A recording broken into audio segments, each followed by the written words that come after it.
वालेकुम dear student. जैसा कि हम लोग कर रहे थे अपनी एक्सरसाइज 1.2 जिसका हम क्वेश्चन नंबर 1, 2, 3, 4 कर चुके हैं। आज हम लोग करेंगे क्वेश्चन नंबर 5 का फर्स्ट पार्ट, जो कि आपके पास क्या है 25 की पावर 3/2 मल्टीप्लाई बाय 243 की पावर 3/5 डिवाइडेड बाय 16 की पावर 5/4 मल्टीप्लाई बाय 8 की पावर 4/3। देखते हैं इसका सोल्यूशन।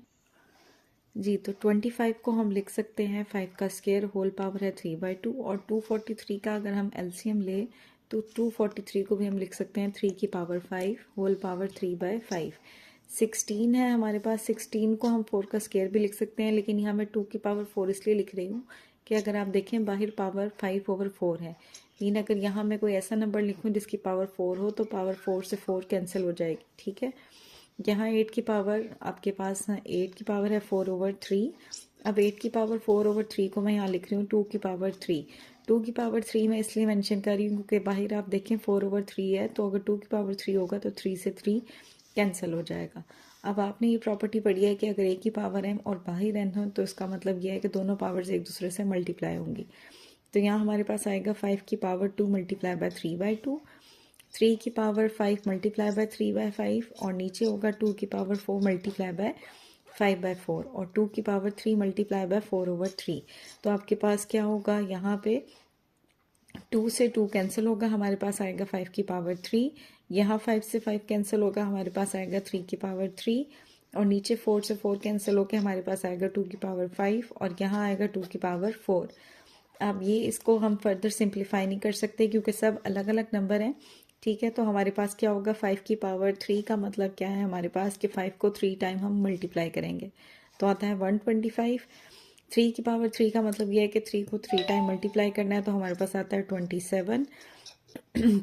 अब आप नीचे देखें दोनों बेसिस सेम है 2 2। हम क्या करते हैं, दोनों की बेसिस सेम हो, हमने लॉ पढ़ा हुआ है कि अगर बेसिस सेम हो तो हम पावर्स को ऐड कर लेते हैं। तो हमारे पास आएगा a की पावर m प्लस n, तो आपके पास आएगा 2 की पावर 5 प्लस 4।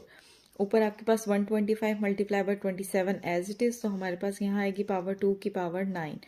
तो 125 मल्टीप्लाई बाय 27 डिवाइडेड बाय 5 की पावर 12, इनको मल्टीप्लाई करते हैं तो हमारे पास आता है 3375 और नीचे आता है 512।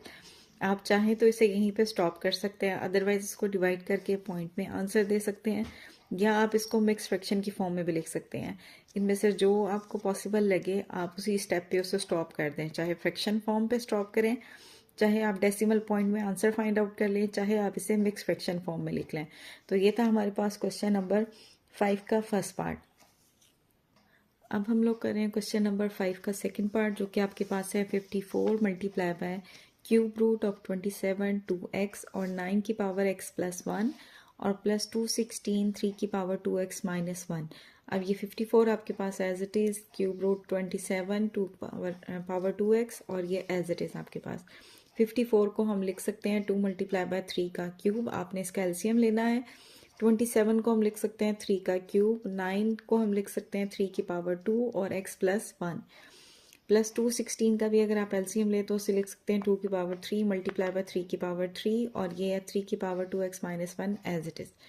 अब आपके पास 2 मल्टीप्लाई बाय 3 की पावर 3 एज इट इज़। यहाँ हमारे पास क्या है, पावर्स मल्टीप्लाई होंगी। हमने ये रूल पढ़ा है कि अगर a की पावर m और बाहर n हो तो दोनों पावर्स एक दूसरे से मल्टीप्लाई होती हैं, तो हमारे पास आता है a की पावर mn।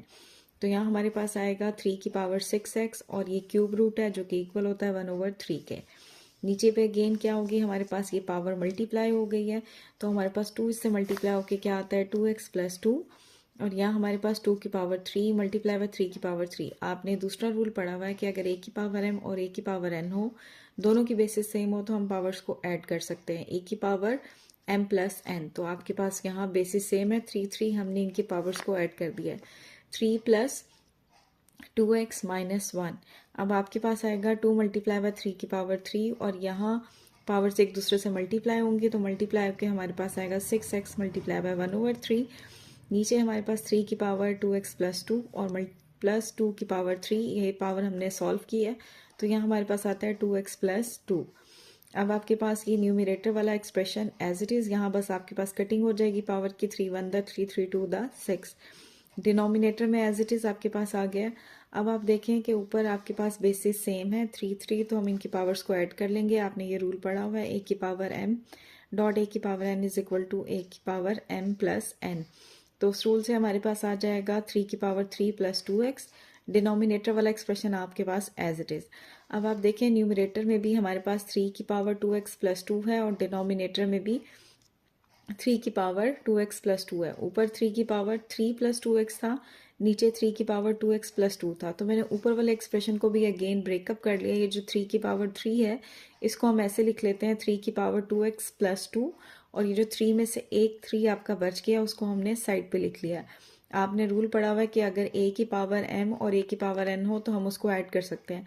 अगर हम उसको ऐड कर सकते हैं तो हम उसको फर्दर अगेन ब्रेकअप भी कर सकते हैं। उसी रूल के तहत मैंने इस 3 की पावर 3 में से 2 को यहाँ पे रखा है और एक 3 साइड पे कर लिया है ताकि मैं डिनोमिनेटर वाले एक्सप्रेशन से कॉमन लेके इन दोनों की कटिंग कर लूँ। अब हमारे पास आएगा 3 की पावर 2x प्लस 2 और अंदर बचेगा 2 मल्टीप्लाई बाय 3। नीचे 3 की पावर 2x प्लस 2 कॉमन लेंगे तो अंदर हमारे पास आएगा 1 प्लस 2 की पावर 3। तो यहाँ आपके पास 3 की पावर 2x प्लस 2 इन दोनों से कैंसल, 2 3 दा 6 होगा और 1 प्लस 2 की पावर 3 हमारे पास इक्वल होता है 8। ये आ जाएगा 9। तो आपके पास आएगा 6/9। दोनों की सेम टेबल पे कटिंग पॉसिबल है। 2 के टेबल पे तो हम लिखेंगे 3 2 दा 6 और 3 3 दा 9। तो हमारे पास क्वेश्चन नंबर 5 का सेकंड पार्ट ये था। Thank you so much.